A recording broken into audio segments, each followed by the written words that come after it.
Happy Days won't be seen tonight, so we can bring you a very special episode of the Gen X Files.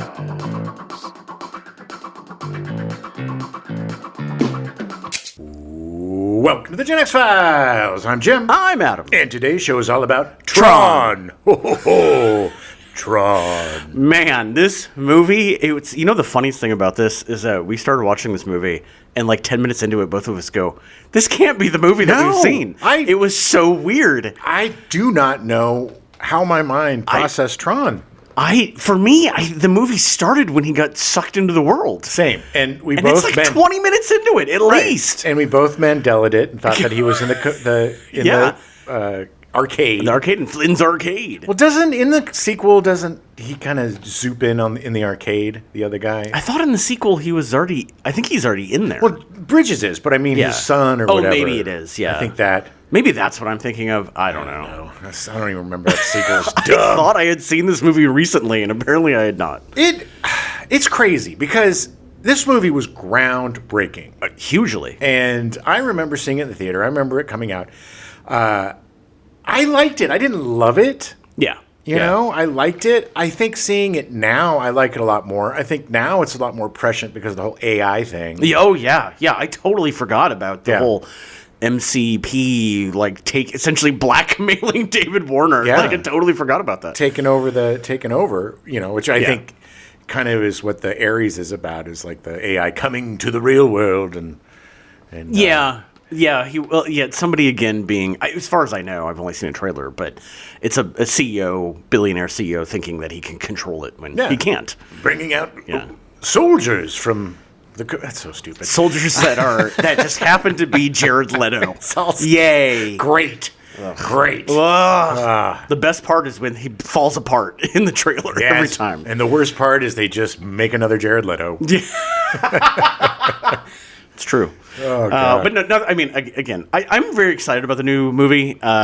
We didn't really realize that Tron Ares was coming out soon when we decided to do Tron this month. Serendipitous. It was just serendipitous. Neither of us had seen Tron in a long time. No. Even though we thought we had. Yeah. But it's an interesting movie. It's an interesting movie. It definitely, I realized about halfway through that I was like, one of the plots is very much essentially just Star Wars. Sure. Of them trying to get to the thing and blow the thing up. Right. It was just like, no, okay. Well, I think one of the problems with it, and we'll get into it with the script, but it's, rather than being more technological, it was more kind of religious. Yeah. It was more of a religion allegory than because it was like, you shouldn't believe that. I mean, that's why they were making them fight in the games, was that you need to believe the users don't exist and that you're autonomous. Yes. And that you are one of us. Yeah. Which I assume would make the master control program more powerful. Yeah. I mean, because if they all believe in him and they... Well, it makes him an autocrat, basically. Right. A artificial autocrat with the goofiest face. And I'm pretty sure that South Park used the big constructs computer face for either Moses or Muhammad when they did their Super Friends religious episodes, which were hilarious. Yeah. Jeff Bridges is a weirdo. Yeah. Yeah, I did not remember how odd and strange he is in this movie. I adore Jeff Bridges. He is an American treasure and one of our greatest actors. But he was a goon when he started out. He was a goober goon, goony bird. There was a point where I turned to Jim and I was like, he's been nominated for 7 Oscars. This is how? Well, I mean, look, it's got to be weird too. Because this is before all of the green screen acting and doing all that stuff. So you're basically wearing this weird suit, running around in an empty space. I mean, they filmed this in such a way, and we'll get into it, but they filmed it in such a way that literally everybody else goes, we're never doing that. Yeah. This is too complicated. We're never doing this. It is impressive, and because of, the leaps and bounds we've done in the last 40 years, whatever, but at the time... Oh, you had never seen anything like it. No, and being a video game freak as a kid, I was so excited for this movie. Yeah. Going inside of a video game, so cool. It's so weird that there are little people inside of computers that are doing everything. They look just like you. Yes. Well, my user does, or my your program does. Your clue or your RAM or whatever random name they decided Sure. to give them. Yeah. With their little frisbees, with some. You mean their identi discs? Yeah. Look, it's. I don't say I love this movie. I like this movie a lot. I think it's very interesting. I think it's interesting what was achieved because of this movie. Tron is a classic. Yeah. Tron is a true Yeah. classic, and Tron is a groundbreaking film. Without Tron, there would be no, any computer effects. Yeah. It was the great grandfather of computer animation. Yeah. And by today's standard, it's kind of wonky, but by that standard, it was incredible. But it still looks cool. It still does. Such distinctive style. Yeah. And it is amazing. I mean, the second you see a single frame in this movie, you know it's Tron. Oh, 100%. Yeah. It is so unique. And I got to tell you, watching it this time, I really enjoyed it. Probably the most I've enjoyed it. Yeah. And I'm not sure if it's just time or age or just not remembering 87% of what I saw before. But I really enjoyed it this time. I thought Bruce Boxleitner was really good. I thought David Warner was really fun.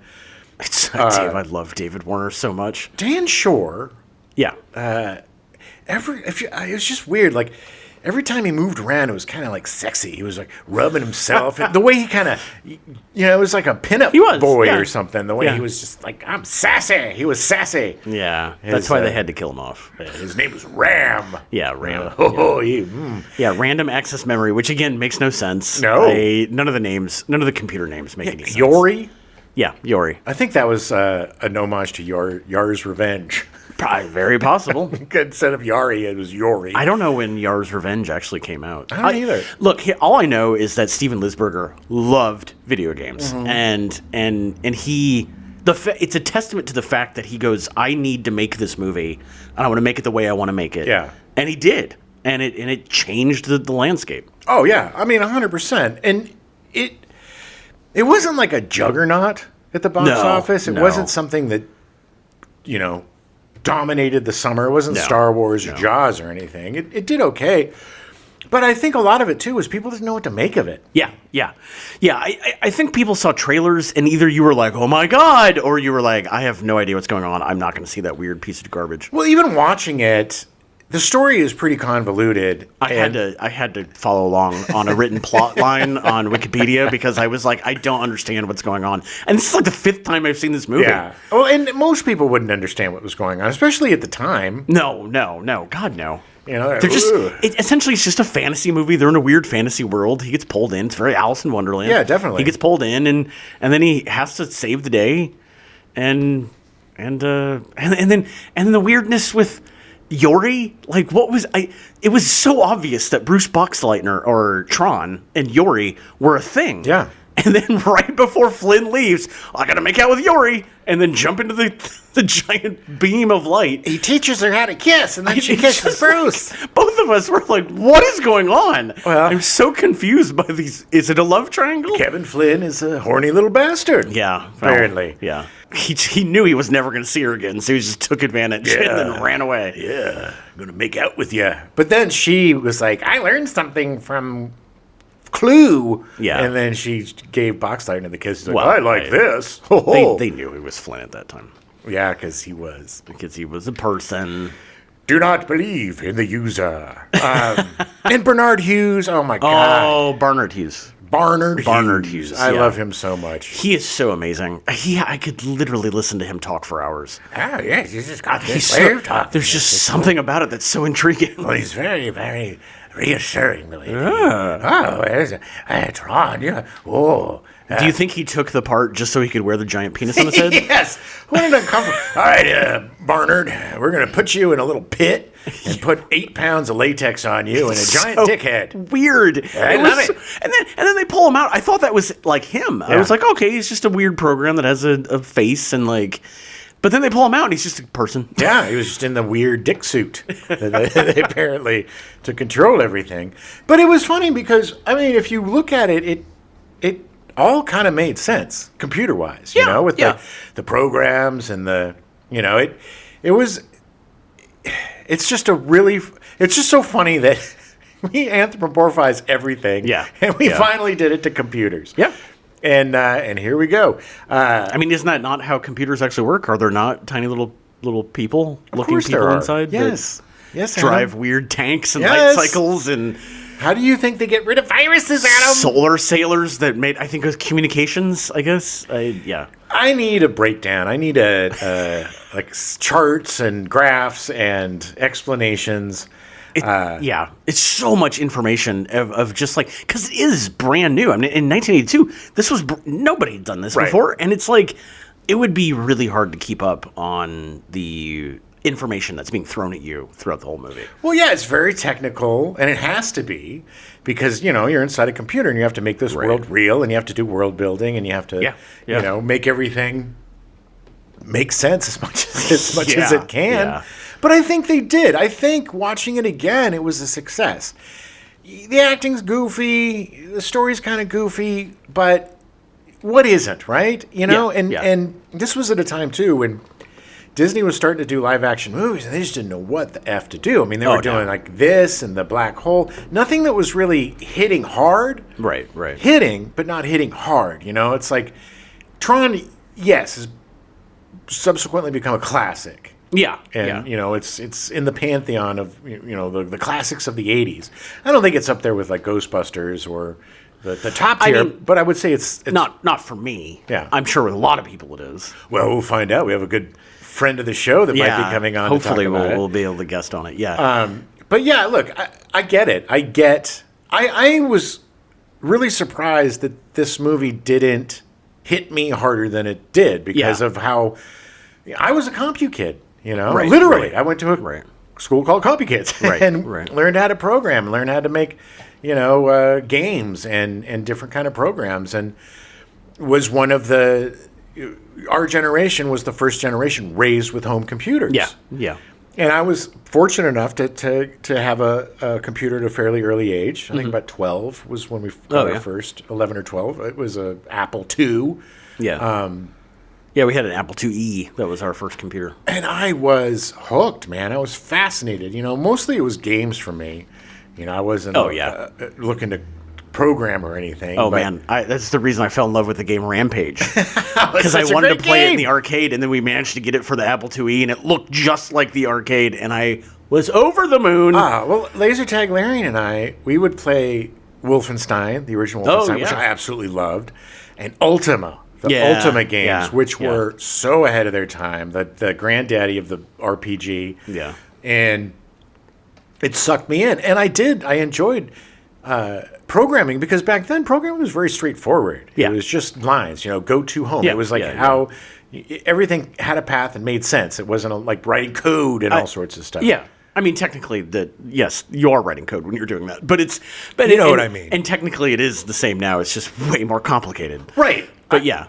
But yes. But the basic language was easier to master back in the day. Well, because it was a lot simpler. There wasn't there wasn't enough space for something that contained so much RAM or ROM or room. There wasn't room for RAM and ROM. Right. Rom-com. Yeah. Wow. Just any other RMs you want to throw in there? This was a rom-com or a ram-com. Go buckle in, people. I don't even know what I was talking about. Does not matter. Does not matter. But no, but so computers were my jam. I loved them, and so I was really surprised that this movie didn't hit me as hard. I guess I was expecting more of a Star Wars or something. Yeah. And there was action in it, and the movie goes, and it's got a good pace. But there's a lot of downtime. Yeah, it's funny because thinking back on it, the stuff I do remember obviously was like the games and like with the weird lacrosse things and the balls and the rings that come out. Highlight, thank you, that's what it is. And they, like all that, like that stuff I remember and the light cycles and like all that stuff. But all the details of like the weird hacking into NCOM and like him trying to, prove that his stuff got stolen totally flew by me. There's also a bit of a tonal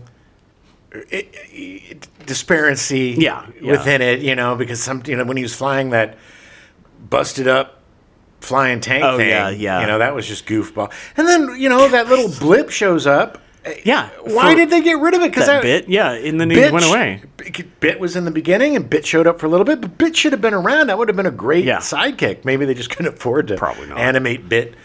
for so much, but I think that was a missed opportunity. I think it's a good film. I think ultimately it's a flawed film, and I think I haven't seen the TV series, so I can't say on that. But I think like the subsequent Tron stuff has been failed too. Not failed, but flawed.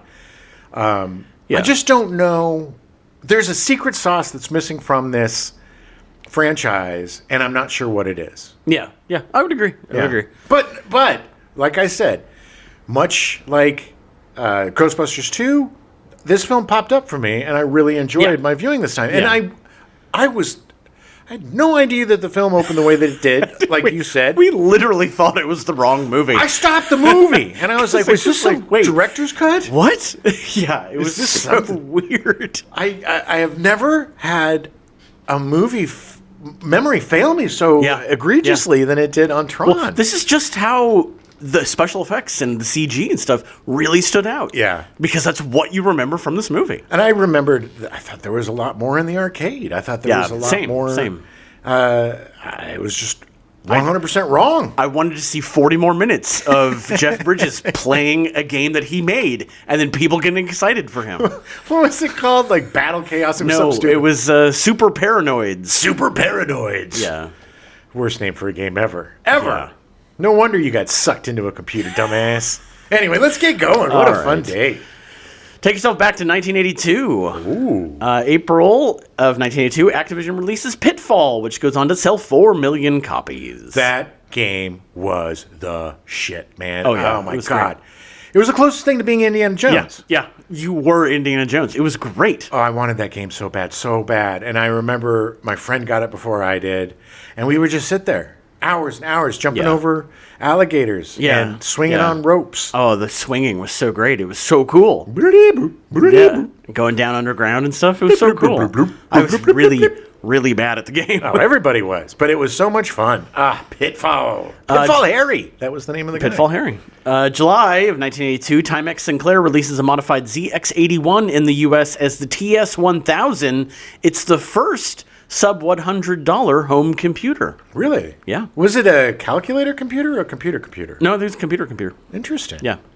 July 2nd, Don Bluth's debut film, The Secret of Nim, premieres. Bluth's seminal classic animated film. It received a sequel 16 years later, only to become an overwhelming disappointment. Yeah, should have kept that one secret. Yeah. July 9th, Tron is released in theaters. Just in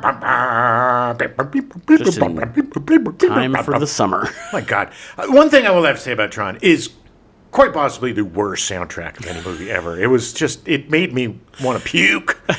It was so disjointed, bizarre. Yeah. It was weird. And then there were some times where it was very orchestral, and it was just like, it kind of fell all over the place. Pick a lane, Jerko. Yeah.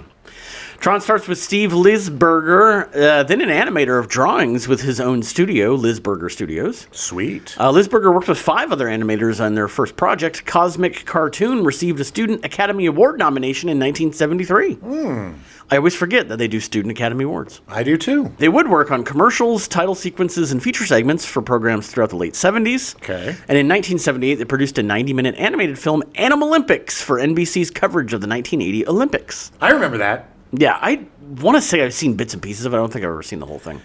It's often confused with Laugh Olympics. Oh, yeah. Which is all the different stars of, the Hanna-Barbera coming together. Hanna-Barbera, that's what it is. Yeah, to compete in Olympic events. Yeah. In 1976, Lisberger looked at a sample reel from a computer firm called Magi, saw Pong for the first time, and was enamored. Boop, boop, boop. It is shocking how that simple game sucked in so many people. Holy shit, dude. I was completely enamored. I mean, because you had never seen anything like it. Yeah. You would go to arcades and everything was actually incredibly made. It was all machined. Yeah. We had this old arcade game that was like a target shooting thing, and it was like a Swiss watch, man. It was just so many parts moving. It was incredible, the stuff that they would make. Yeah. But when we saw, I remember going to a friend's house, an adult, my parents' friend's house. It wasn't like my friend. And we were stuck up in the bedroom, at all these parties. They just shoved the kids up there to watch HBO or whatever. Right. One of the kids had a Pong, and it changed my life. Literally changed my life. I was just like, geez, I have to get this. I never got a Pong. Yeah. Full disclosure. But yeah, I mean, from then on, from the moment I saw Pong until today, I have been a video game freak. Yeah. We had Pong on the Atari, but I had a friend whose dad had a cabinet, a Pong cabinet. Oh, wow. And yeah, like he was a big tech guy, like had his own satellite and stuff, like Yeah. a giant satellite dish. Laser Tag Larry's We dad had would that. go over and watch WWF like stuff illegally Yeah. because he was able just to pull it in with the satellite. Yeah, we would push it in and we'd watch like Russian TV and stuff. Try to watch that's stuff weird. from all over Yeah, the world. I mean, I never even thought about that back then. I was just so like, you can do this? Oh, and then we'd watch all the fights for free. Like, Yeah. all the Tyson fights. Oh yeah. He immediately knew he wanted to do a film incorporating video games. According to Lisberger, I realized that there were these techniques that would be very suitable for bringing video games and computer visuals to the screen. And that was the moment that the whole concept flashed across my mind. Lisberger also took inspiration for the film's concept of entering a parallel game world from the classic tale of Alice in Wonderland. Rip off. Yeah. He'd already created an early version of the character Tron for a 30-second long animation, which was used to promote both Lisberger Studios and a series of various rock radio stations. Hey, KLOS, we're bringing you Tron, a 30-second promo of something that you have no idea what it's about. Oh, that's right, Tron. This backlit cell animation depicted Tron as a character who glowed yellow. He had intended the same shade to be used for all the heroic characters for the feature-length film, although later it was changed to blue. I wonder if it just looked better. Probably. Plus the blue and the red is... Yeah, more iconic. Prototype Tron was bearded, much like the current Steven Lisberger, and carried 2 exploding discs as weapons. nice. Yeah, I literally looked up to see when Steve Lisberger grew a beard. Could not find that information. But he definitely now has a big old Santa Claus beard. Wow, the internet failed you. Yeah, it did. Who's going to have that information? It's like, surprised somebody doesn't. Lisberger was frustrated by the click-like nature of computers and video games and wanted to create a film that would open this world up to everyone. Nice. Lisberger and his business partner Donald Kushner moved to the West Coast in 1977 and set up an animation studio to develop Tron. Way to go, dudes. They borrowed against the anticipated profits of their 90-minute animated television special Animalympics to develop storyboards for Tron with the notion of making an animated film. Okay. After Variety mentioned the project briefly during its early phase, it caught the attention of computer scientist Alan Kay. Hey, this caught my attention. What is this? Well, it's one of the, I'm sure he was like, I want to make a video game movie. Kay contacted Lisberger and convinced him to use him as an advisor on the movie, then persuaded him to use real CGI instead of just hand animation. Hey, it's me, Kay. You gotta use me on the movie. You gotta do it. And here's the thing. You're gonna be using CGI animation, okay? That's what we're gonna do. Who is this again? I'm your new partner! He, if it wasn't for Alan Kay, the CG never would have happened. course. Because Steven Lisberger was going to make it just hand-drawn animation. Well, sure, because he didn't know that it was what a possibility. Yeah, that's what he knew. That's great. Alan Kay pioneered work on object-oriented programming and windowing graphical user interface design. Ooh. He was creating Windows before Windows existed. That's insane. And this is in the 70s. 70s, yeah. This is like cards. Yeah. At Xerox PARC, he led the design and development of the first modern windowed computer desktop interface. Oh, that's Park with a C. Yeah, PARC. I don't know what it stands for. I should have looked that up. But people don't really realize that Windows, like when Windows came out, it wasn't the first Windows. Xerox actually created the first Windows. Oh, yeah, totally. Yeah. And I think the C in Park probably stands for computer. I don't know what the rest of it stands for. I don't know what any of it stands for. Programming. Artisanal. Recreation computer. Okay. There, he also led the development of the influential object-oriented programming language called Smalltalk, both personally designing most of the early versions of the language and coining the term object-oriented. Cool. Lisberger and Kay brought in Bonnie McBird to help develop a story. Oh, Bonnie McBird. Old Bonnie McBird. McBird was a development executive for 4 years at Universal, helping shepherd projects like Smokey and the Bandit and Car Wash. Not too shabby. While at Universal, she read thousands of scripts. She wrote the first drafts of Tron with extensive input from Lisberger, basing the original personality of Alan on Alan Kay. Okay. Alan was Tron. Right. Yeah. As a result of working together, Kay and McBurd became close and later married and are still married 42 years later. Nice. Yeah. Nerds of a feather. Yeah. Stick together. She also credited Tron as a character rather than a visual demo, and Flynn. Originally, McBurd envisioned Flynn more comedically, suggesting the then 30-year-old Robin Williams for the role. Hey, oh, Tron. Hey, God. oh, in the computer. Maybe this is what Jeff Bridges was doing. He was just trying to do Robin Williams the whole time. Shakespeare. Oh. She said she wanted it to be comedic. Well, she didn't say Goonie. Oh my God. And the absolute best. I've never laughed so hard when they're sneaking into NCOM. Oh my and God. Jeff Bridges does the high walk. Oh my The God. high It was knees, like high knees, high knees. It was like he was doing the walk on air thing that people do now. So weird. Such a Goonie But it bird. was so perfect. Well, I think his character choice was, I'm kind of a devil-may-care. Yeah. I go by the tune of my own drummer, and I'm kind of goofy. So I think he tried to play him, but it just came across as a goon. Yeah. Jeff Bridges is so goony. He's got the gooniness of his father, Lloyd Bridges. Yeah. In the Airplane movies. He's got that, you know. And Jeff Bridges' eyes don't do him any favors because when he opens those eyes, he looks like a nutbag. It's so great. It just the open mouth, wide eyes, just like, oh my God, he does it perfectly. Well, it's the shot from Big Lebowski when he's going under the skirts. The dream sequence when he's in the bowling thing. Literally him in this entire movie. Exactly. Yes. Just constant. And oh man, in the opening with that Jerry curl and the kimono. Yeah, it's like he just took a shower and then goes, oh, that's right, I got to go hack into NCOM. Yeah, sure thing, Flynn. Clue. Lisberger planned to finance the movie independently by approaching several computer companies, but had little success. That seems weird because I get it on both sides because computers weren't like what they are now today.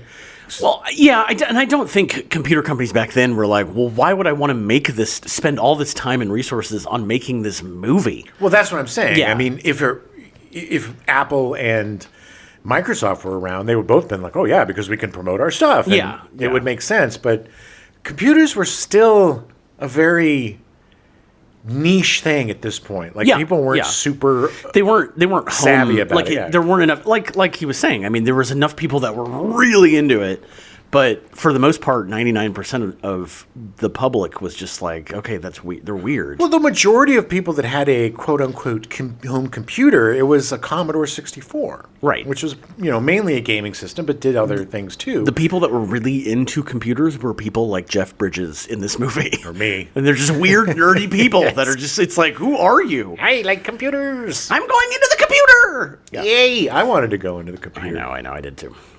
At this, he met with Richard Taylor, a representative of Information International Inc., the lone interested computer company, and they began talking about using live-action photography with backlit animation in such a way that could be integrated with computer graphics. Cool. At this point, there was a script, and the film was entirely storyboarded, with some computer animation tests completed. Ready to go.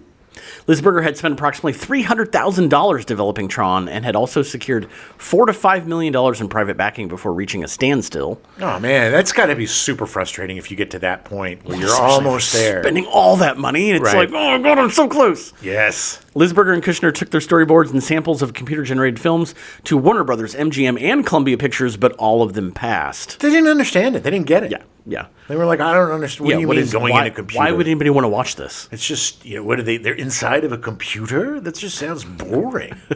In 1980, they decided to take the idea to Walt Disney Productions, which was interested in producing more adult productions. Yeah, baby. Yeah, not adult in that way, but not just making stuff for kids. Yeah. I'm sure there's a better way of putting it, but even saying more mature productions makes it sound like they want to do porn. We're putting nipples on Minnie Mouse. Yeah. Okay. Picture that. It's out there somewhere.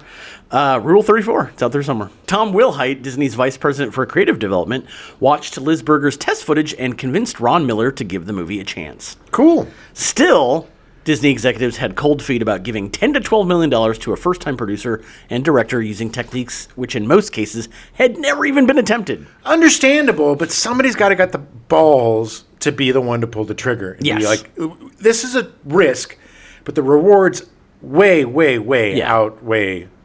way outweigh. outweigh way the outweigh. negatives.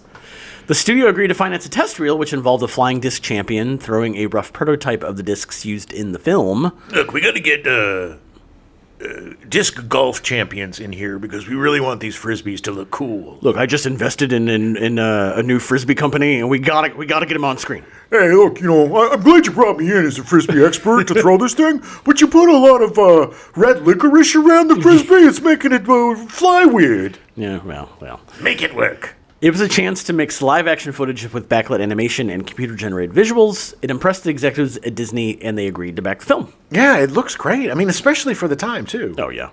At the time, Disney rarely hired outsiders to make films for them, and Kushner found that he and his group were given a chilly reception because they tackled the nerve center, the animation department.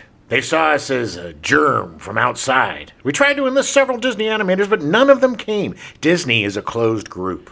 Many of the animators were scared that computer graphics would put them out of business. Of course. Yeah. Of course. It's like, here's what's really funny. When digital editing was becoming a thing, Yeah. I remember I was friends with a lot of negative cutters from working at ILM.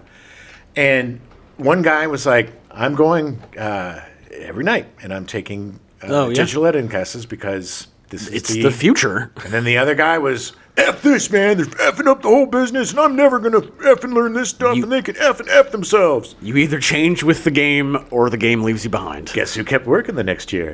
Guess who didn't? It's true. It's very true. So Kushner ended up hiring an outside animation company because the Disney animators refused. Well, it totally makes sense. Disney was a very kind of, not cultish, but a bit cultish. Yeah. It's just like this well-oiled machine, right? Yeah. And anytime you bring in somebody new, people are going to get freaked out. But it just seems so dumb. I agree. It'd be wouldn't you want to learn something Yeah. new? Yeah. Be part of the next part of what your career is, the next evolution of it. You'd think so. Yeah, people are stubs. McBird and Lisberger's script was subsequently rewritten and re-storyboarded with the studio's input to get in line with their new quote-unquote adult-oriented films. Yeah. Disney wanted to give Tron A more serious tone with quasi-religious overtones. and removed most of the scientific elements. None of McBird's dialogue remains in the final film, and there was a... Rather bitter credits dispute. She would end up with a story by credit for the film, with Lisberger getting a story by and screenplay by credit. I mean, I can see from her point of view, it's really annoying, because it's like, you brought me in, and then I wrote all this stuff, and now you just abandoned all of it. Right. Welcome Like, to that Hollywood, sucks. lady. Yeah. Welcome to Hollywood. It's funny, because Bonnie McBird, she still does a lot of local theater here in LA. Oh, great. Like, she does a lot of screenplays and writes books and stuff. Like, she's had a very successful career. Well, take that, Tron, people. So Jeff Bridges was cast as Kevin Flynn / Clue, the codified likeness utility. Hello. Clue, like Clue Gulager. Hey. Wow. That's my Jeff Bridges impersonation in this movie. Bridges made his feature film debut in 1970 with two films, Halls of Anger, a drama starring Calvin Lockhart and Janet McLaughlin, with small roles for Ed Asner and Rob Reiner. Okay. Yeah. And Ed Asner and Rob Reiner were not small guys.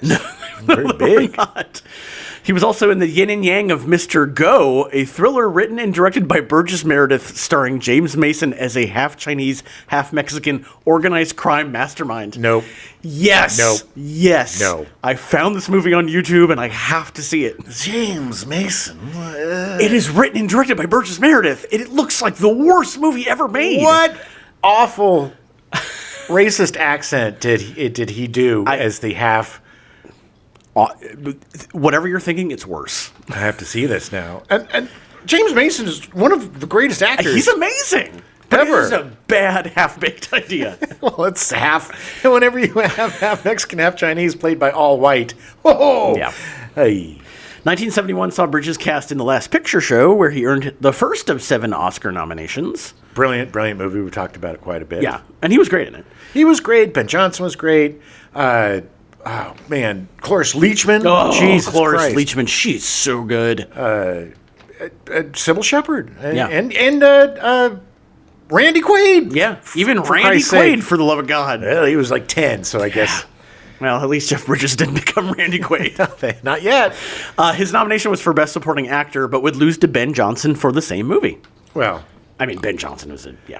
Honestly, I mean, and then Ben Johnson's portrayal was so good. Ben Johnson, if you are interested in Ben Johnson, listen to our Swarm episode. Oh, yeah. From last month. But man, he's just such a reassuring dude. He is the kind of guy that if there is a end of the world type situation, you want him around because he's just going to keep everybody calm. Right. Keep everything going, keep everything moving slow.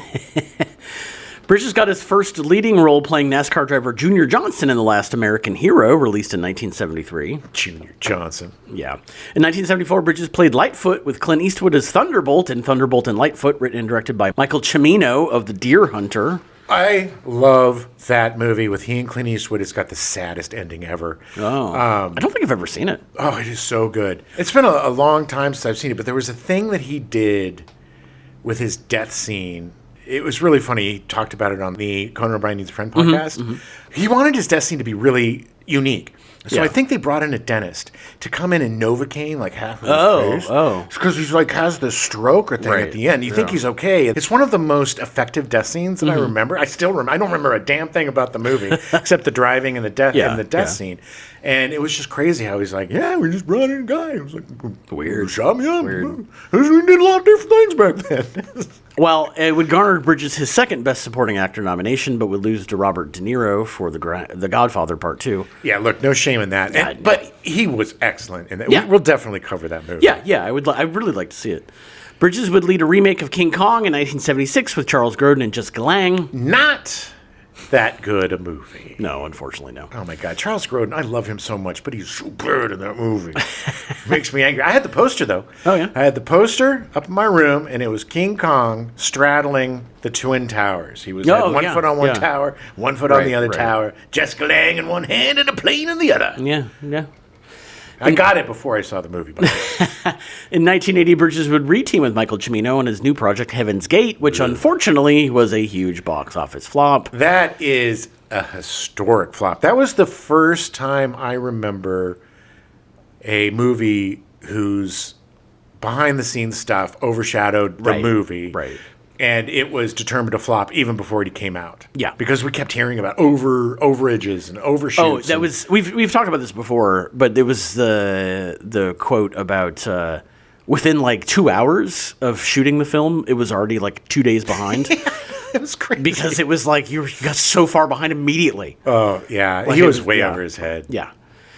So to help inspire the actors, Lisberger brought in video games for the actors to play during downtime. Nice. Bridges took to it like a duck to water and found it hard to tear himself away from the games to actually shoot the movie. Hey, wait, I'm almost through Pitfall. He's just being the character. I'm doing my character work. Wappa, wappa, wappa, wappa, wappa, wappa, wappa, wappa, wappa. For his costume, Bridges proved himself to have too big of a bulge, so they made him wear a dance belt to tone down his manhood. Ugh. Yep. I think that's part of the reason why when he jumps in, because it was the clue thing is the only time, the very beginning, is the only time I think you actually see any of that, because otherwise he's wearing that like weird tunic thing. Yeah. Like pretty much covers up his bulge. That's probably what they did it, and he's the only one wearing that weird tunic thing. It's just like, come on, guys. Yeah.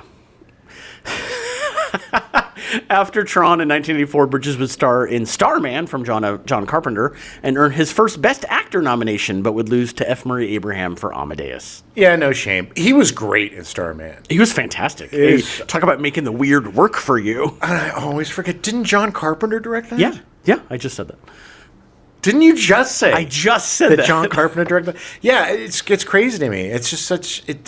That again is a movie I haven't seen in forever. It was one of those that was on all the time, and I remember. I know it's probably because I saw Tron at a young age that I wanted to see Starman because I liked Jeff Bridges, and I we one of those talent crushes.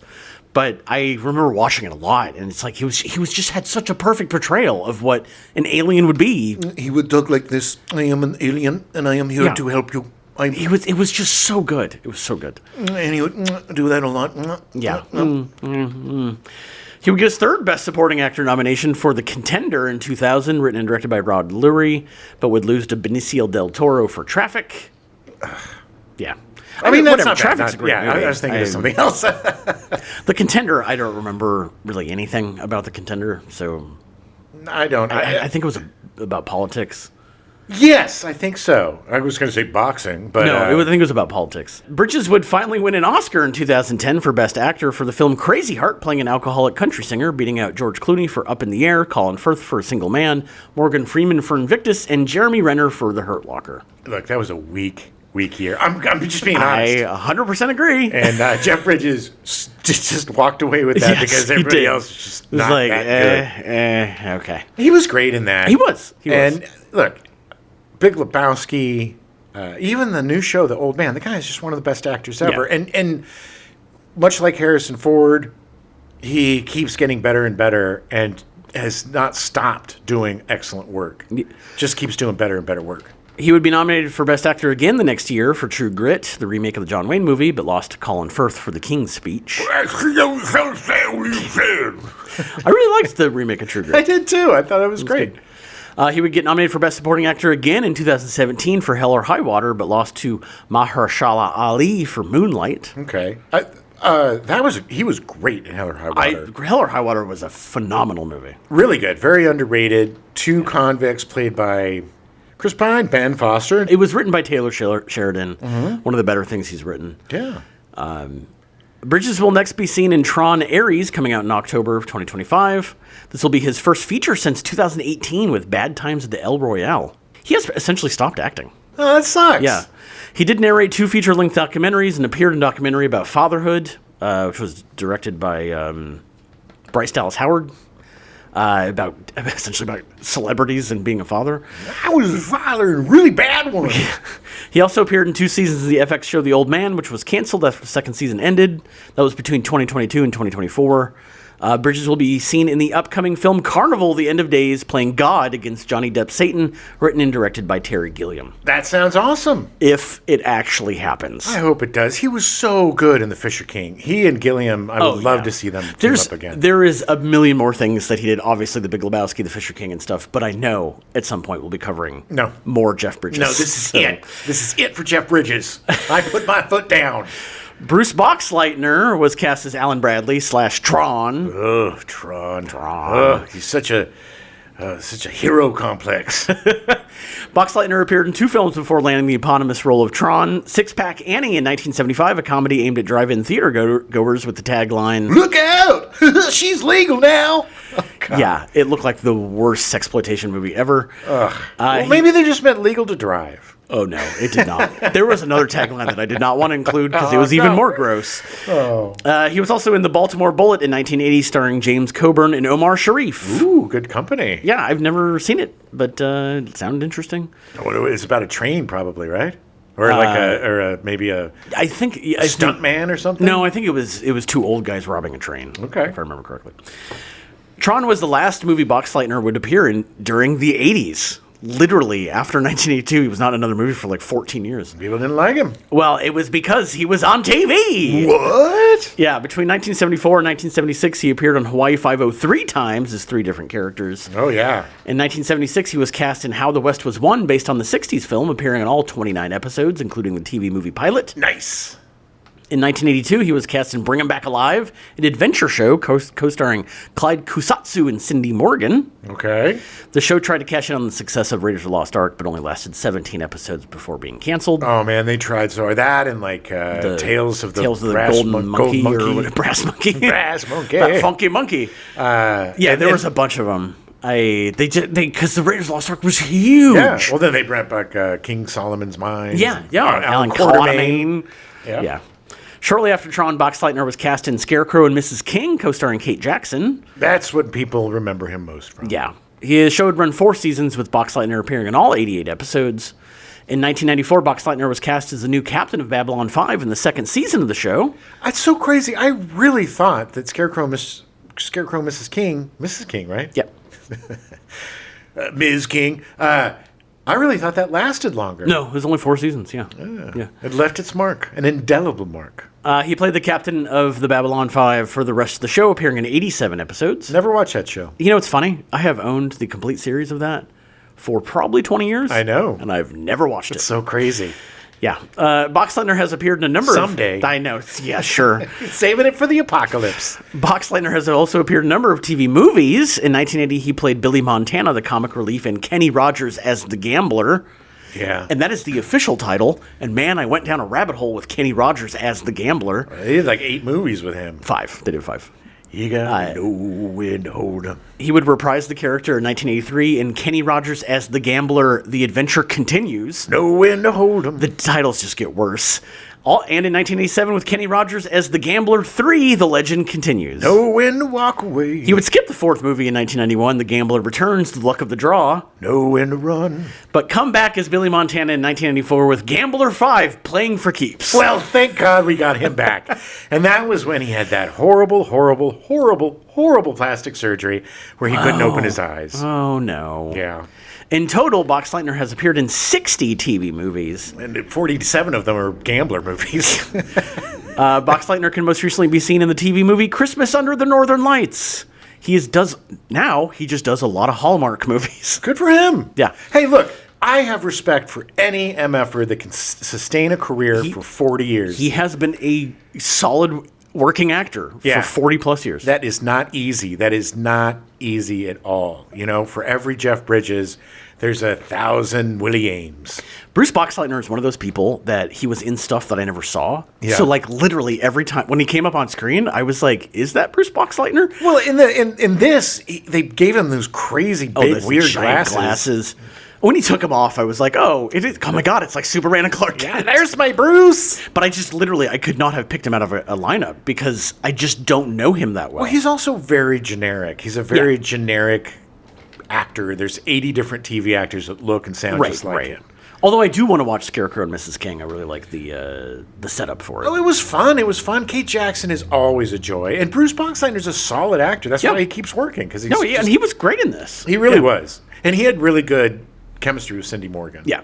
Even though Jeff Bridges tried to steal her away in the computer world. Weirdo. What a weirdo. I kissed your wife when she was computer.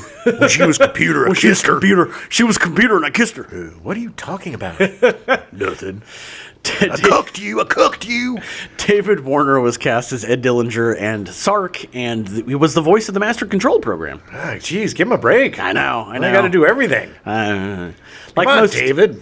Like most pick British, up those camera boxes, David. You're a grip now. and pick us up lunch. I hate you all.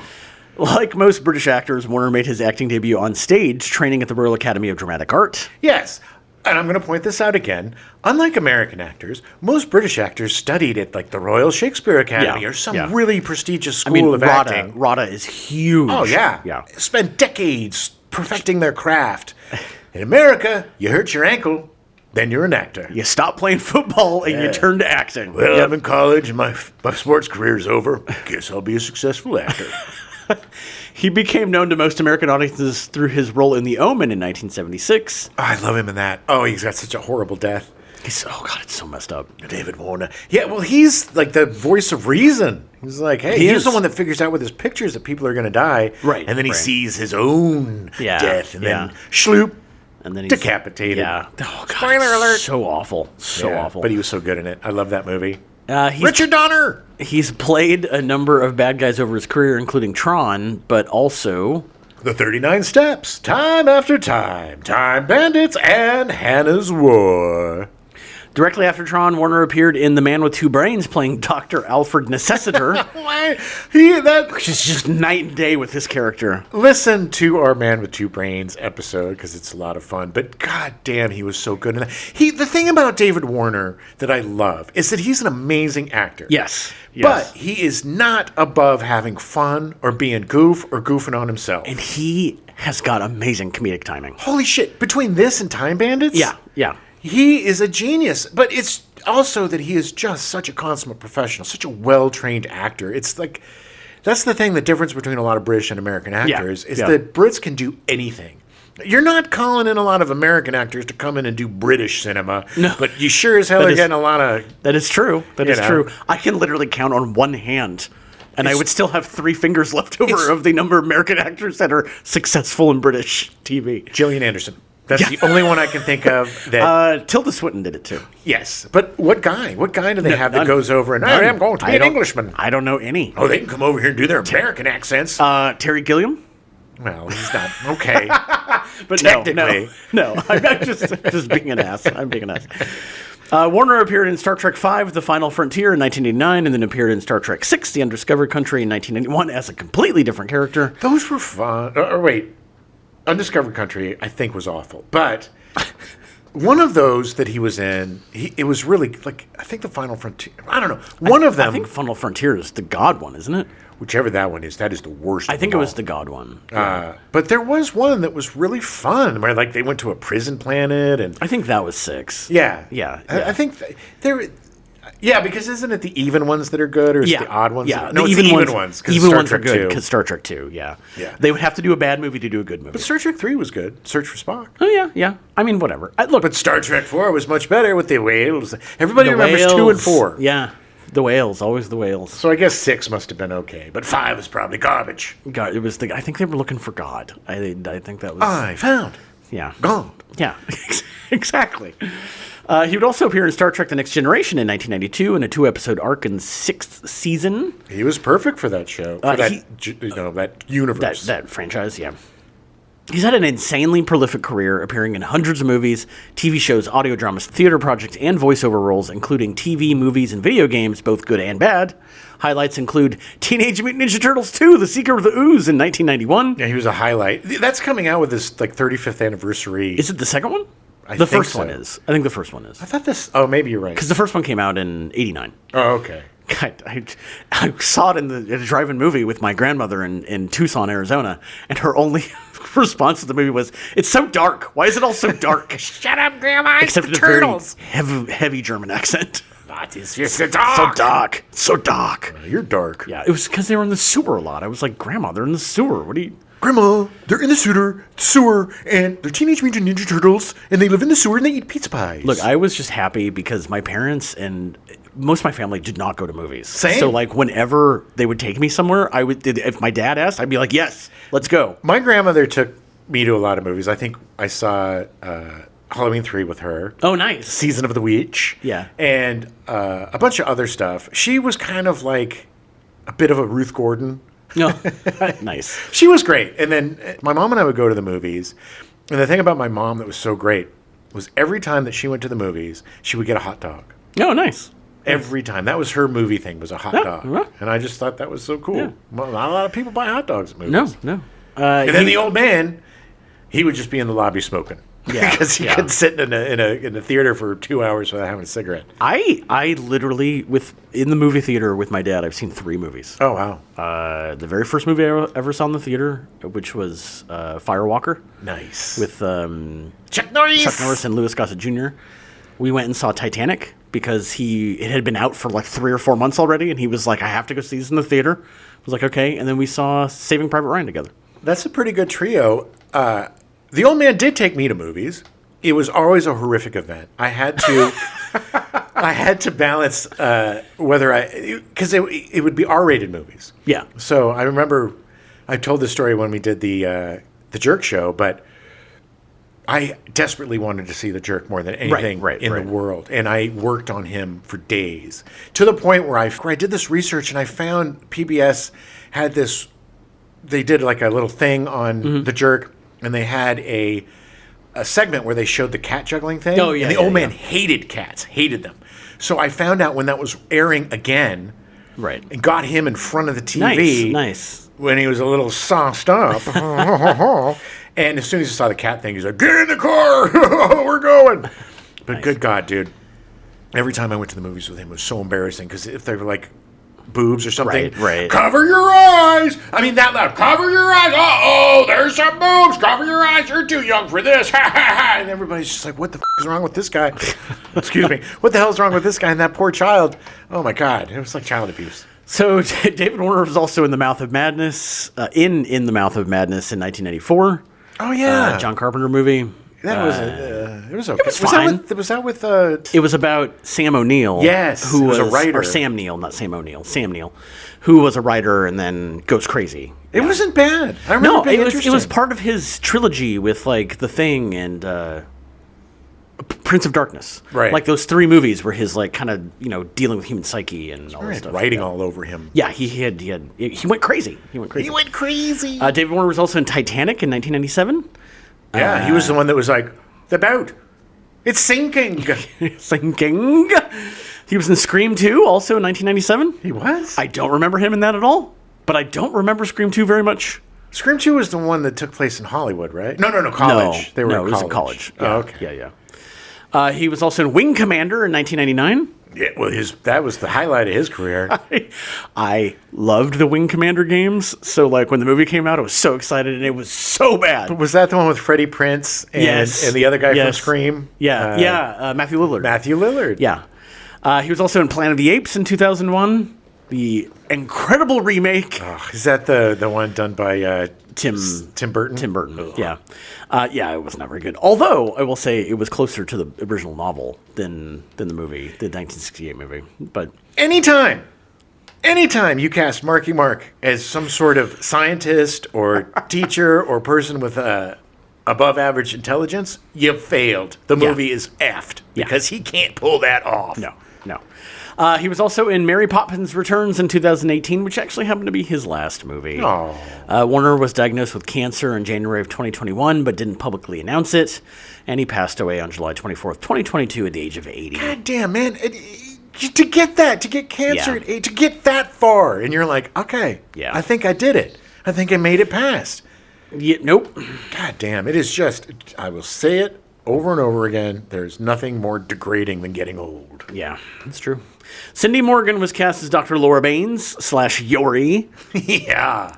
Cindy started as a weather girl on a TV station in Rockford, Illinois. That makes sense. Yeah. She was from outside of Chicago.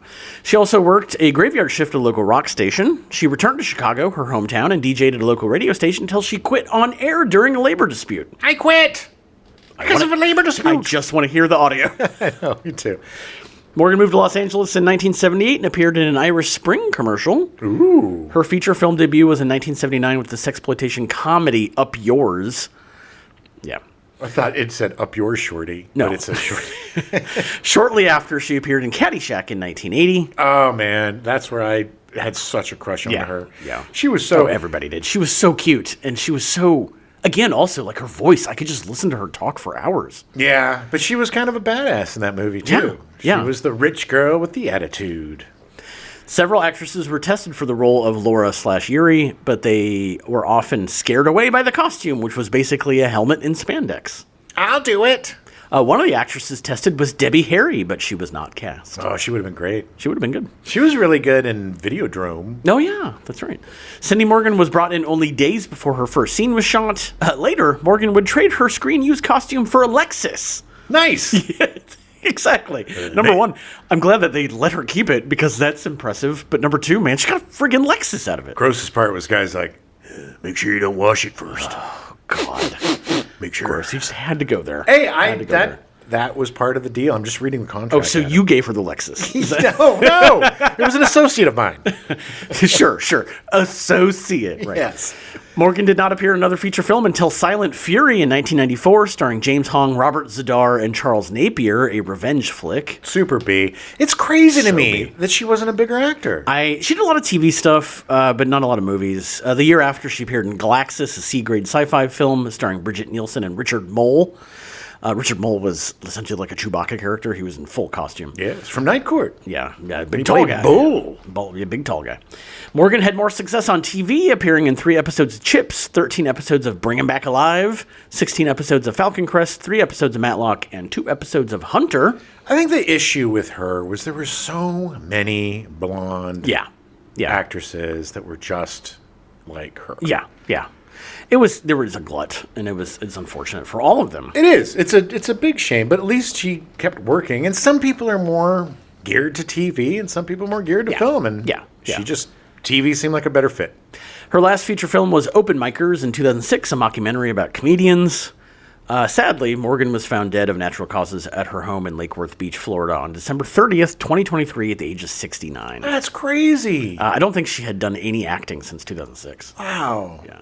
That's young. Yeah, I mean, she would have been like 50 when she stopped. And 69 is too young. That's what I meant. I mean, Right. her stopping acting, too, is a bummer, Yeah. but dying is the bigger bummer. But it is. It is. in my opinion. I don't know. I know you beg to differ.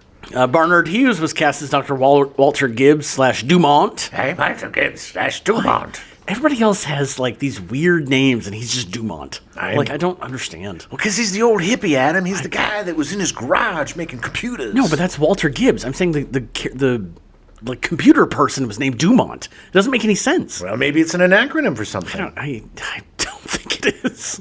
Dialing. No. Dial-up modem on Netzian time. Yeah, that's it. Yep, Netzian time. Yep. Hughes was a prolific theater actor, appearing in over 400 productions and earning a Tony in 1978. Nice. Most of his roles came after middle age, where he played the wise and doting father or grandfather. He had such a gentle look about him. He had such a gentle way about him. And the reason why I had such a huge talent crush on him is it's just he seemed like the sweetest man. Yeah. And he played that so well, the mentor or the confidant or whatever it is. He just had this empathy within him that exuded from every character he played. All the good guys. Right. Some films he appeared in are Hamlet in 1964, Midnight Cowboy in 1969, Where's Papa in 1970, Cold Turkey in 1971, Maxie in 1985, The Lost Boys in 1987, Doc Hollywood in 91, and Sister Act 2 Back in the Habit in 93. My favorite scene in Doc Hollywood is when the kid is choking or whatever, and Michael J. Fox says, "We gotta cut him open. We gotta get him open, crack that chest." And then in comes Bernard Hughes, and he just pops open a Coke, and he's like, "Here, take a sip of this." And the kid sips it, and he's like, "It was just a bloppity bloop. You were gonna crack that child open for nothing." And then, put him in his place, and after that, smarmy old Michael J. Fox, he learned a thing or two. Hughes was also prolific in TV, appearing in Naked City, The Secret Storm, Dark Shadows, Love Story, Blossom, and Homicide, Life on the Street. Yeah, I just watched Homicide Life. I did a rewatch of that, and he was excellent in it. Oh, yeah. Always Yeah. excellent. In 1973, he had a notable recurring role in All in the Family as a Roman Catholic priest, Father John Majeski, doing battle with Archie Bunker. Come on, Archie, why you gotta be such a bigot? So many fistfights on that show. Yeah, between he and the priest. He won an Emmy for his portrayal of a senile judge on Lou Grant. Oh, yeah. Hughes made 3 appearances in the Bob Newhart Show as the father of Dr. Robert Hartley. Yes. He also appeared in 26 episodes of The Kavanaughs between 86 and 89. Yep. He was in 52 episodes of Blossom between 91 and 94 as Grandpa Buzz. Oh, okay, because Grandpa Buzz liked to get buzzed. Take a minute for Blossom. I was in an acting class, and some guy was like, we were talking about Blossom, and one of the other students was like, I really like it. And then he sang that as the theme song. And we all looked at him and go, that's not the theme song. There's and no he's like, what are you words. talking about? It's Take a minute for Blossom. It has stuck in my mind for 30 goddamn years. Yeah. Well, I do remember one episode where Blossom finds a joint, and her brother was in recovery, and so the father was like, "It's your joint. You're a jerk." Yeah. And he's like, "That's not my joint." And then Grandpa Buzz is like, "It's my joint. I'll take it. I'll just smoke it." Why do you think they call me Grandpa Buzz? Exactly. He was an old hippie, and he was an old hippie in Lost Boys too. I loved his character. Oh, in yeah, that. yeah. Come here, boys. He also had long stints in the soap operas Guiding Light and As the World Turns. His last film role was in Cradle Will Rock in 1999, directed by Tim Robbins. Hughes died of natural causes on July 11, 2006, just 5 days before his 91st birthday. Oh, that was a sad day. He was one of my favorite character actors. Just always a joy. And most of the parts he played were just so likable. Yeah. He's just the guy that's who you wanted your grandpa to be. Yeah. Growing up. Yeah, exactly. That'd be your grandpa. Dan Shore was cast as Ram, and technically he was in the real world, credited as Popcorn Co-Worker, but I don't remember him in the real world at all. He was barely That's why at the in very it. beginning I was confused because Bruce Boxleitner eats some popcorn, and I was like, oh, that must be the Dan Shore. And then I was like, no, that's Bruce Boxleitner wearing glasses. Yeah, sure. Just he didn't have it in this one. Shore also started as a theater actor, landing the lead role in the first national touring company of Equus. Ooh. Meaning he was naked on stage a lot. All right. His first... You don't know. I mean, you know. That's literally the Equus. Oh, he played the lead? Yeah. Oh, okay. Yeah. Do you want me to read it again? No, I know. Okay. His first feature film was Wise Blood in 1979, directed by John Huston, based on the Flannery O'Connor novel starring Brad Dourif, Ned Beatty, and Harry Dean Stanton. Interesting. I've never seen this movie, and I kind of want to see it. Yeah. In 1981, he appeared in Strange Behavior, co-written by Bill Condon, starring Michael Murphy and Louise Fletcher. Ooh. It's a weird... The summary for that weird movie.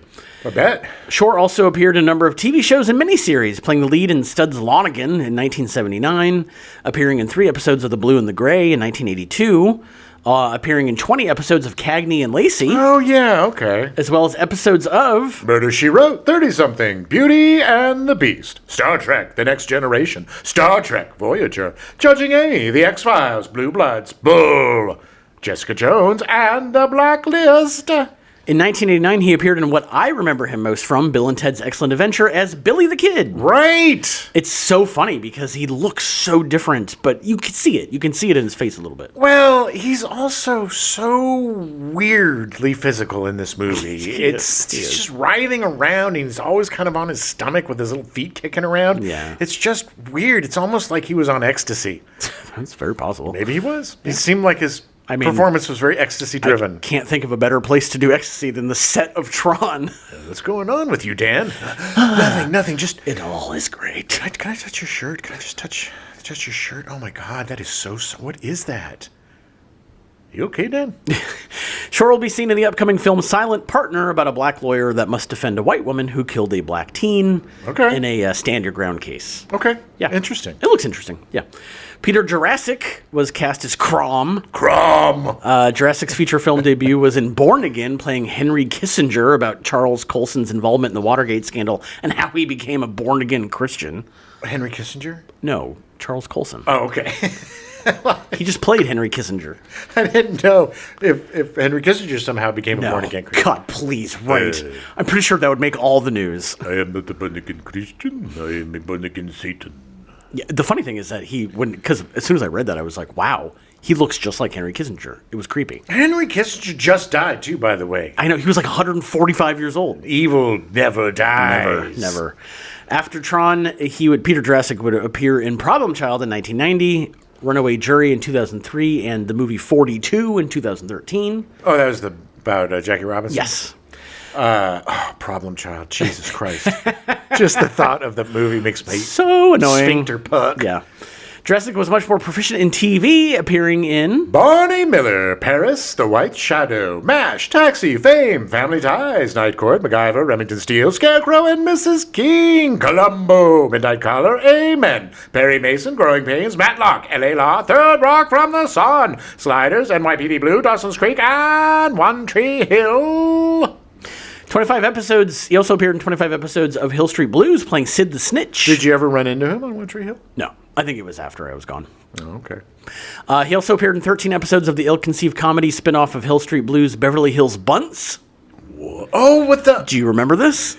That was the most ill-conceived. It came very late in the run of the show, and it was just looks awful. Well, Hill Street Blues is a great drama. Yes. And one of the first real cop shows. Yes. And if I remember correctly, I remember Beverly the character Hills of Bunts. And I can't believe they did a comedy with Bunts. Yeah. He also appeared in 8 episodes of Dear John and 110 episodes of Babylon 5, the only actor to appear in all of the episodes. Well, when you finally sit down to watch that, it'll be a joy. Never! His most recent role was in Babylon 5, The Road Home, a direct-to-video animated film set in the Babylon 5 universe, released in 2023. Crom? Who was Crom? I think he was one of the bad guys. The guys with the squared-off helmets? Yeah, I think he worked with David Warner. He was one of the, He's got a weird face. Yeah. So 3 designers were brought in to create the look of the computer world. French comic book artist Jean Giraud, also known as Mobius, was the main set and costume designer for the film. Creator of the Mobius strip. No, he was not. Giroux had helped design some of Alien and would later storyboard and design for The Fifth Element, Masters of the Universe, Willow, and The Abyss. Hey, not a bad string. Honestly, Mobius, Jean Giroux, is probably one of my favorite artists of all time. Oh, yeah. His style is so distinctive and so good. Yes, it is. Lisberger specifically asked about bringing Giroux onto the film because of his art in Heavy Metal magazine. Yeah, man. Oh, yeah. Heavy metal, baby. I used to read that. It's funny because he would go around, and when he would meet animators, he would introduce himself as Jean Giroux, and they were just like, okay. And then people would go, oh, that's actually Mobius. And they'd freak out. Mobius. They freak out. It's Mobius. He thought it was hysterical. Yeah, Mobius. I'm Mobius. Yeah, exactly. Most of the vehicle designs, including Stark's aircraft carrier, the light cycles, the tank, and the solar sailor, were created by industrial designer Sid Mead. Yeah, I like the cycles. I thought that the tanks Yeah. and stuff were kind of weird. Yeah, I mean, yeah, the cycles were really cool. Mead had done design work for Star Trek the Motion Picture, and later... Blade Runner, 2010, Short Circuit, Aliens, Time Cop, Johnny Mnemonic, Mission Impossible 3, Elysium, Tomorrowland, and Blade Runner 2049. Yeah, Sid Mead did a lot. He designed a ton of stuff. Well, yeah, and he's iconic, man. Blade Yeah. Runner changed the way we saw the future. It Yeah. pretty much started cyberpunk Yeah. and all the stuff that we had. I mean, it was a big part of that whole movement. And, Yeah. When I took film design class, Blade Runner was a huge part of that. Yeah. There was a really great, at the Academy Museum down in Mid-City, there was a really great cyberpunk movie thing. Oh, and cool. It was so cool. It Yeah. was done so well. They had an original Tron costume there. Nice. I'd like to try it on. It was funny because, unlike what you see, they were just white, and it was so obvious they were just like hockey pads. It was so obvious. They were weird, man. Yeah. And they were, I got so distracted with David Warner because the parts of the costume weren't connected and they were moving independently of each other. Yeah. And Yeah. it just was so distracting and I couldn't look away. And then I just couldn't pay attention to him because I was going, what's going on with that costume? They also brought on Peter Lloyd, a high-tech commercial artist, designing the environments. Lloyd had worked with National Geographic, the National Football League, Playboy, and Esquire. Ooh. He also did several album covers for the band Kansas. Don't sail away, come sail away, come sail away with me. When you say Kansas and album cover, the one that pops into your head with Weird Man Blowing, that was Peter Lloyd. Oh, yeah. That's the best album. Most iconic, yeah. The best album, yeah. Nevertheless, these jobs often overlapped, leaving Giroux working on the Solar Sailor and Mead designing terrain, sets, and the film's logo. The original program character design was inspired by Lisberger Studios' logo of a glowing bodybuilder hurling two discs. Yeah. Tron was one of the first films to make extensive use of any form of computer animation, and it is celebrated as a milestone in the industry, although only 15 to 20 minutes of such animation were used, mostly scenes that show digital terrain or patterns, or include vehicles such as light cycles, tanks, and ships. Yeah, and some of those, like, kaleidoscope. Yeah. Because the technology to combine computer animation and live action did not exist at the time, these sequences were interspersed with film characters. One of the computers used had only 2 megabytes of memory and no more than 330 megabytes of storage. That is so crazy. That is insane to me. It was top of the line, baby. That is insane to me. And then back then they were like, you have 300 megabytes of storage, man? How do you fit it all in there? I love that we have literally in the phone in your pocket is most likely about 10,000 times that. Yeah. This put a limit on detail of background, and at a certain distance, they had a procedure of mixing in black to fade things out, a process called depth cueing. Ooh. The film's computer effects supervisor, Richard Taylor, told them, When in doubt, black it out. which became their motto. Okay. Originally, the film was meant to use white backgrounds, like in THX 1138, inside the grid, but it would require such huge amounts of lights that it was decided to use black backgrounds instead. Yeah, people would have just burned to death because of all the heat from the lights. The computers used at the time could not perform animation, so the frames had to be produced one by one. And some of the I know, just trust me, by the time we're done talking about this, it'll be like, why did anybody make this movie? In some of the more complex sequences, like the Solar Sailor moving through metal canyons, each frame would take up to 6 hours to produce. Okay.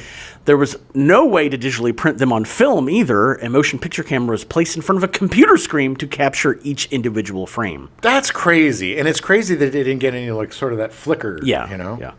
Most of the scenes, backgrounds, and visual effects in the film were created using more traditional techniques in a unique process known as backlit animation. The process is very long and technical. I had originally included all of it, and then I was like, people are going to fall asleep. It was also very costly, so much so that this process of backlit animation was not repeated for any other feature film. Wow. Well, Nobody would do it. learn from your mistakes. More than 569 people were involved in the post-production work, including 200 inkers and hand painters, 85 of them from Taiwan's Cuckoo's Nest studio. Oh. Unusual for an English language production, in the end credits, the Taiwanese personnel were listed with their names written in Chinese characters. Nice. Yeah. Hey, way to show some respect, finally. Getting recognition where it's due. The original script called for good programs to be colored yellow and evil programs, those loyal to Sark and the MCP, to be colored blue. Partway into production, this color scheme was changed to blue for good and red for evil, but some of the scenes were produced using the original coloring scheme, which is in the movie. Yeah. Yeah. Because of all the personal information about citizens which exist inside computer networks, such as social security numbers and driver's licenses, the idea was that each real-world person had a digital counterpart inside the grid based on information about them, which is why it was decided to use some of the same actors in both worlds. Well, but it's also like, well, how do you... How else would you do it? Well, no, I get that, Yeah. but it's also like the whole David Warner, there are no users. Yeah. It just doesn't make a lot of sense. I know. Well, trying to convince people to go against their own best interests. It's the religious aspect of it. During the scene where Tron and Ram escape from the light cycle arena into the system, Pac-Man can be seen behind Sark. Yeah, we both spotted it. Yeah, which the corresponding sounds from the Pac-Man arcade game being heard in the background. While a hidden Mickey outline can be seen below the Solar Sailor during the protagonist's journey. You pointed that out. Yeah, it's much bigger than I thought it was, which I think is why a lot of people miss it. Yeah. Tron was originally meant to be released during the Christmas season of 1982, but when chairman of the Disney board, Card Walker, found out the release date of Don Bluth's film The Secret of NIMH was in early July, he rushed it into a summer release to be able to compete with Bluth, and it ended up competing with films like E.T. the Extraterrestrial, Star Trek II The Wrath of Khan, Blade Runner, and Poltergeist.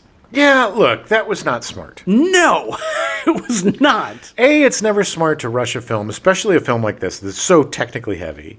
Well, and it shows that Card Walker didn't understand what this movie was. I think he had a personal grudge against Bluth, it sounds like. And But it's not, this movie, The Secret of NIMH and this movie are completely different. It's not like they're competing. But why would you want to compete? That's the thing. It's like, why are you rushing to compete against... That's what I mean. Like, what's the point? It's not like somebody's going to go see Secret of NIMH rather than Tron. But I think it's like a dick thing. I think it's throwing your dick around. Yeah, I think it's maybe he's got something against Bluth. Instead, he went against 4 of the biggest movies of the 80s. Well, that's why Tron wasn't bigger than it. If Tron would have come out at Christmas, it would have been huge. Huge.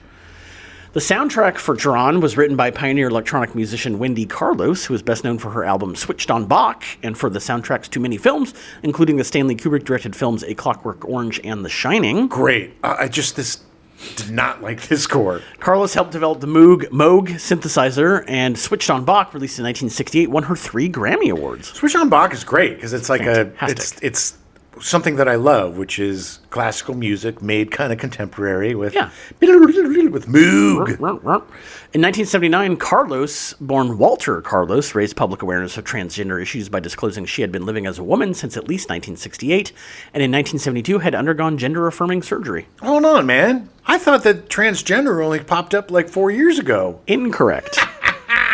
She's a hero.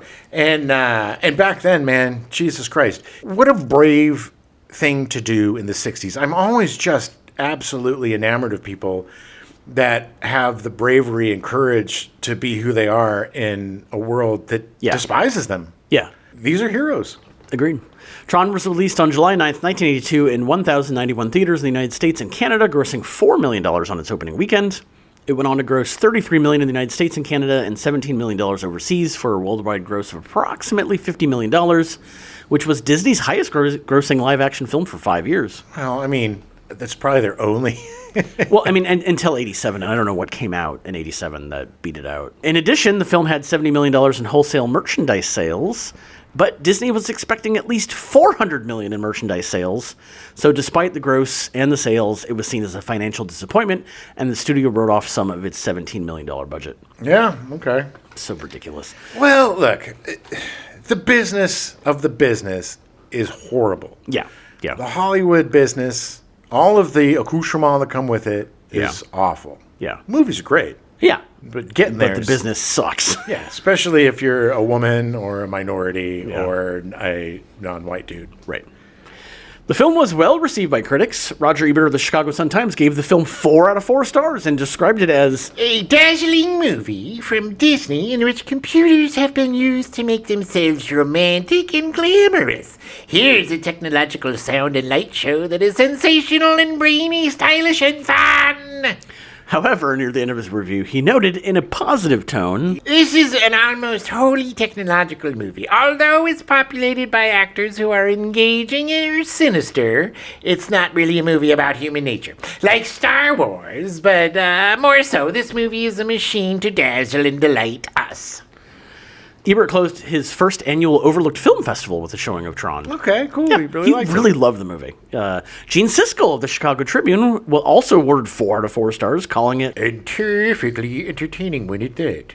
It's a dazzler that opens up our minds to new tools, all in a traditional film narrative.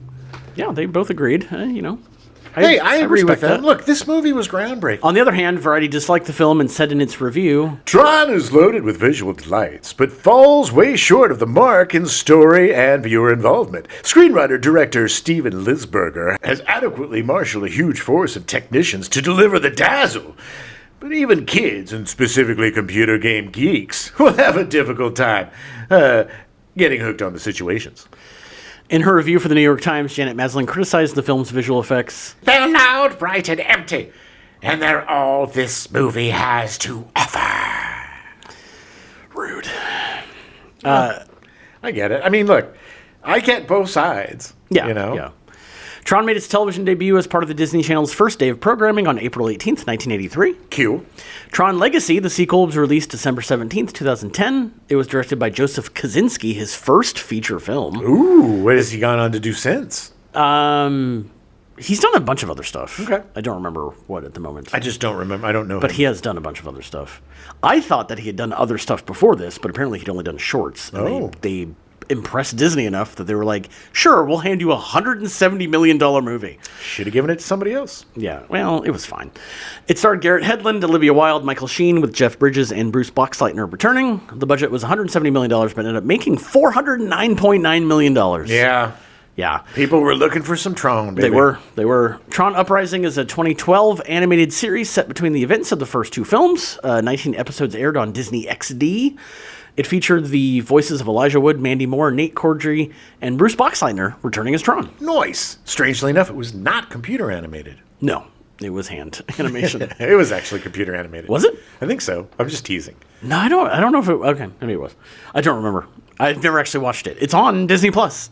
Well, pretty much all stuff by then was pretty much computer animated. By 2012, yeah. I mean, yeah. Tron Ares will be released in October of 2025. The creative team behind Tron Legacy, the writer and director, have returned for the film. It stars Jared Leto, Greta Lee, Evan Peters, Hassan Minaj, Jodie Turner-Smith, and Gillian Anderson, with Jeff Bridges returning as Flynn. Look, it's a pretty good cast. I could do without all the Jared Letos, but I love Evan Peters, and Hassan Minaj is hilarious, and Gillian Anderson is a national treasure.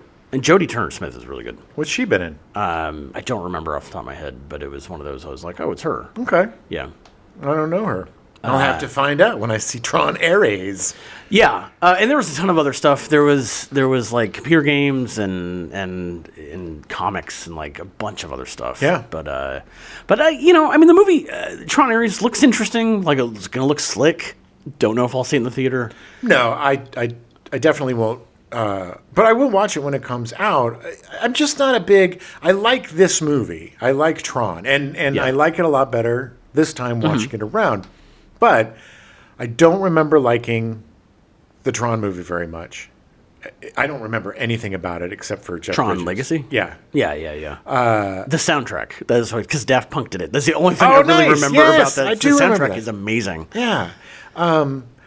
I know there's a video game that just came out or is about to come out that's a Tron game. Oh, yeah? That looks really fun. It's kind of one of those 3/4 top-down. Oh, okay. Okay. And I think it's like an action RPG kind of thing. Okay. So it sounds fun, and it's very much the visuals of the original movie, yeah. and so that sounds fun. But yeah, I don't. It boggles me because as much as I loved computers as a kid and still do, and Right. love video games. I mean, that's one of my passions. I would think that I would be a lot more into the Tron universe. Yeah. It's funny because we have a friend that we may or may not have on the show, but we have a friend that's really into Tron, and I really want to have him on the show because I want to know what it is about Tron that makes him such a super fan. Because I get it. I see it, especially with Tron. But they've been trying to make Tron into Star Wars or into Fast or Furious, try to make it a franchise. And it just doesn't seem like it's clicking. Yeah, it's a little weird that the sequel came out in 2010, and then it took 15 more years for the third movie to come out. And they're like, well, let's try it again. I mean, they had talked about doing another sequel afterwards, and then it all just kind of fell apart. And Well, did it? I know you read the box office, but did it do, like with all the advertising and all that crap, did it break even or did it? Oh, yeah. It made money. I mean, it definitely made money. But I don't think it was as successful as they had hoped it to be. No. I mean, but much like the first movie. And it's just... And I kind of feel about Tron Legacy the same way I did about Tron. Yeah. Like, I liked it, but like it just didn't blow me away. Well, I think the interesting thing, and the reason why I'm fairly hopeful about Tron Ares is they're doing the double do switcheroo. Yeah. Which is they're taking the computer out of the computer and putting it into the real world. Right. And that to me seems interesting. And like I said, watching Tron again with all of the AI stuff going on today, it makes it a lot more interesting and a lot more prescient. Yeah. Because it does a good job of kind of predicting the AI model. Right. Like what could go wrong. You know? I mean, it's the first time where essentially the AI was like, well, I guess we're just going to have to take over everything. Yeah. And because we're better at this. Yes. It's like, oh, okay. Thanks, man. Well, and it learned from its humans to be so conniving by the way it was blackmailing David Warner's one of his 18 characters that he played, the real world character, which was so funny because he was so boring in that character. It was just kind of like, yeah. Well, I mean, the end of this movie was so weird. Oh my God. When David Warner goes in and sits down and he's just the memo on his awesome computer desk. It is the most so let down. Weird. And then they just pull away and it's just him sitting there looking sad. It's just not. The ending is so whap whap. It's so weird. Because he just is like, okay, I guess I lost. And then they just kind of jump out. Well, Bruce Boxleitner and Cindy Morgan end up meeting Jeff Bridges. He flies in on a helicopter and hops out. Well, because this is the funniest thing. So he gets in the beginning and thrown in the computer. And then after he kills the master controller and all that, he comes out of the computer. Yeah. And on the dot matrix printer, he peels off the page. It's like, it was you that made these video games. Essentially, it was, yeah. And so it's like, okay, so you just take this piece of paper. People are just going to be like, okay, this dot matrix printout. But it was also on the computer, and that's where David Warner saw it. It would be in there. He saw that he, hoist by his own petard, so to speak. And then, he shows up on his helicopter because now he owns the company. Yeah, he's the CEO now. Because of the video. I'm the CEO now. And then they just do a three-way hug and like a jip jump, and then that's it. And that's it. And it was like, okay. It was so weird. It's just the most anticlimactic ending I've ever seen. It was so weird. All this great adventure and all this stuff happens, and it's just like, yay! Womp womp. The comeuppance is the worst comeuppance of any villain ever. It is proving to us that the real world is boring, and that the computer world is where you need to be. I don't know. The computer world was pretty empty, man. It was be very lonely. It was so barren. And just all those weird little nooks and crannies that you could hide in, and that weird water that they were drinking Yeah. through their frisbees. And What? Those Jeff Bridges, they're all drinking the water. And then Izzy's like, okay, we should go. And then Jeff Bridges leans down and is like, wait, I got to literally stick my face in it. Because I'm a goon. I'm a goofball. I got to do the gooniest things in the world goofball. because I'm goon. Well, if you want to watch this movie, it's on Disney Plus. You should. And you should, yeah. It is a huge breakthrough for computer animation. It's worth seeing. It's fun. I mean, we had a good time watching it. Yeah, I had the best time watching it, I think, since I saw it in the theater. And I really appreciated it for what it was. And I appreciated it a lot more this time than I have. I don't know if a lot of the baggage that I've been holding on to has slipped away or whatever it is. It's possible. But doing this show, I think when we do stuff for the show, I'm more inclined to want to like it because I think it's a lot more interesting to like something than to not. Yeah. You know? I mean, it's easy to bash stuff. Sure. But again, this was a nice surprise that I forgot 80% of what the movie was. So it was all new to me, apparently. And it was fun to see it in a new light. And it was fun to see it in the era of today's AI and all of the breakthroughs and stuff that are going on now that make it a much more prescient film. Of course, you should watch it. What you should do. What I'm most curious is if you have kids, watch it with your kids, and then in the comments or whatever, let us know what your kids think about it. Yeah. Because I'm curious to know what it's like, oh, this is so boring, or because it is really, looking at it in the 1980s lens, it is incredible what they did. Yeah. And the amount of work and how difficult it's always extremely difficult to be the pioneer on something. And it is truly a technological marvel for the time. But, watching it now, we could all just do it in Blender in 20 minutes. Yeah. We could make the whole movie. Yeah, it's true. Which is just so crazy to me. Yeah. All right, well, we'll be back next week with The Last Starfighter, which I'm very excited about. Oh, my God. I love that movie so much. I have not seen that in a long time. I'm really hoping it doesn't let me down. I don't think it will. No. If it lets me down, then I'm going to have to kill myself because I love this movie so much. All right, well, tune in next week for Jim killing himself on air. Hey, Bit, get in the ship and let's go sailing to the computer world. That I can't. I wish I could remember what it was, but the way he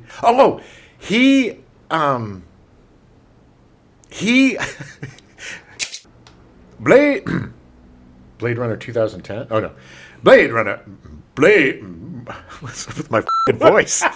Your voice. Blah, blah, blah. Oh, God, I just licked the screen. You. Blade Runner 2010. It's 2010, right? That has what is it? So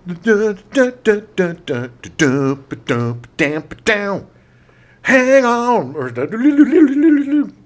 come on to the great something. I don't know. I love that song so much. I love Kansas, but I can't remember anything. I haven't listened to Kansas in a long time. That's obviously, since I only know the.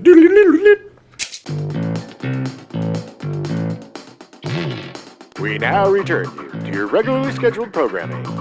Battlestar Galactica, already in progress.